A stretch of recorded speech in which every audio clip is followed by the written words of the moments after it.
Hansel and Gretel in the studio with us.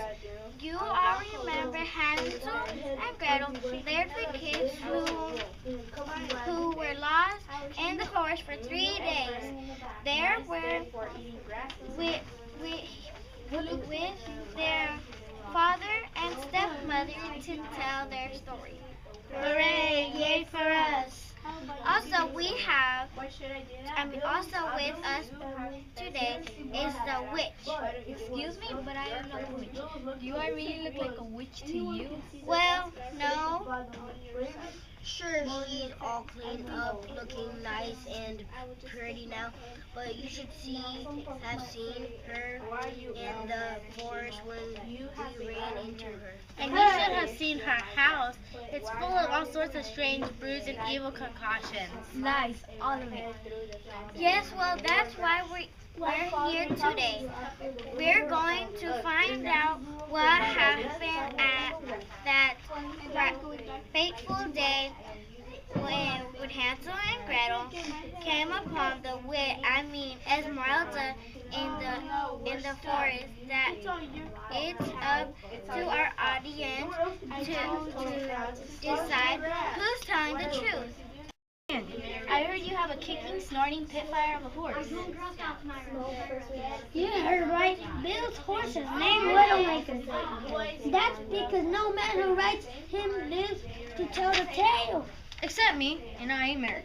Well, I am a woman and I ain't to ride that horse. Yeehaw! Sue jumped on the Widowmaker.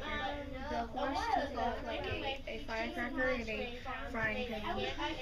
Sue was as strong as 10 grown men. She hung on to Widowmaker like a bird on a dog's tail. But Widowmaker finally bucked Sue off. Sue flew up and up, then landed on her rear end. Back in those days, women wore something called a buskle under their skirt. It was like a big spring. When Sue landed on her buskle, she bounced up into the sky like a frog from a slingshot. Yeehaw! When she came down, she landed on her buskle again, and boom, up she went again. Down, up. This is more fun than wrestling alligators. There goes Bill. You have to help her. I'll lasso her down. Lickety split. Watch this. Hey, get this rope off me. Don't fret, Sue. Here you go. Back on solid ground. Peckles, Bill, you polecat. I was just about to be the first girl in the room. Don't you know that Bill saved your life? You wouldn't have stopped dancing for 100 years. I didn't need saving. I was going to rope that wire tower over here and pull myself down. You can rope and ride? Stupid Sue, you're the girl for me. Let's get hitched. Not so fast, cowboy. Maybe you can rope a bit, but I ain't seen you do any riding. Name it, and I'll tame it. You see that storm cloud heading this way? That's a tornado. Run, everybody hide. Bill, if you were to marry me, you'd ride that tornado, ride it away from here and save the I don't go play some checks and living things up. Oh, Coyote, there you are. I've been looking for you because I have something important to say. My wedding is tonight and everyone in the village is going to come. I want all my guests to be in a good mood and enjoy themselves. So I hope you behave yourself today and not get everyone upset with your tricks. Me? When have I gotten anyone upset? Almost every day of your life, Coyote. That's why I want you to promise that you won't get the village in an uproar. I'll try not to. Thank you. Listen, if you don't play a single trick all day long, then I will let you come to my wedding and to the feast afterwards. So goodbye, Coyote, and remember to behave yourself. Poor Esmeralda. She's going to be stuck with a bunch of grim, frowning guests at her wedding. Everyone in this village is so serious and dull. Looking at it that way, I'll be doing Esmeralda a favor if I stir things up today. I know there's Juan Carlos chicken coop. I'll open the gate, scare the chickens, and watch the feathers fly.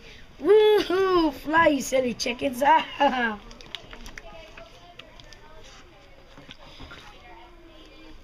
Hey, Coyote, stop scaring my chickens away. Uh-oh, he doesn't look like he's having any fun at all. I better run and hide or he may ask me to straighten up this mess. What's all the commotion, Juan Carlos? Cody just came in here and caused trouble. Now look at my poor. Now I'm off to count my chickens before they hatch.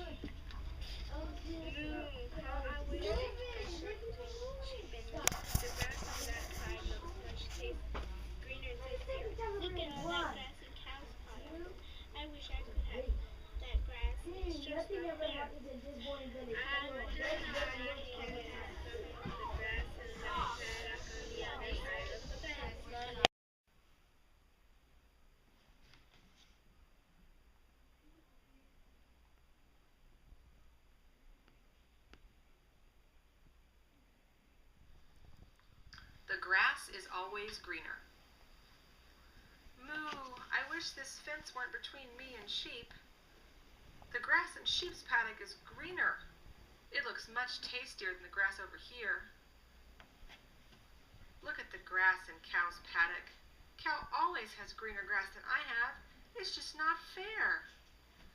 How can I get some of the grass in that paddock on the other side of the fence? I know what I'll do. I'll walk over to the fence and talk to sheep. Hello, sheep. How's your wool? Fine, thanks. How's your milk? Moost, excellent. Nice day for eating grass, isn't it? Looks like you have some tasty grass in your paddock, cow. How about you give me some? Why should I do that? It's obvious you have the best grass in your paddock. Why don't you give some of your grass to me? Don't be so greedy. Anyone can see the best grass is on your side of the fence. I think I'll just stick my head through and take some. Why, you ill-mannered sheep, you have a lot of nerve. Don't you dare steal my grass. How would you like it if I put my head through the fence and ate some of your grass? Blech, your grass is tough and horrible. Ugh, your grass is dry and tasteless. I'm going back to my paddock. And I'm going back to my paddock. Hold on a minute. I can't get my head over the fence. Neither can I. Oh no, we're stuck. It's all your fault, cow. It's all your fault, sheep. I told you not to steal my grass. What are we going to do now? I guess we're stuck here forever. Unless we call for the farmer. Bah, bah. Moo, moo. Bah, bah. Moo, moo. What is that noise? Oh my, what happened here? Looks to me like sheep tried to get into cow's paddock and cow tried to get into sheep's paddock. How can I stop sheep and cow from getting stuck in the fence again? I know. I'll put sheep in cow's paddock. And I'll put cow in sheep's paddock. They'll both get what they want. Moo, moo, bah, bah.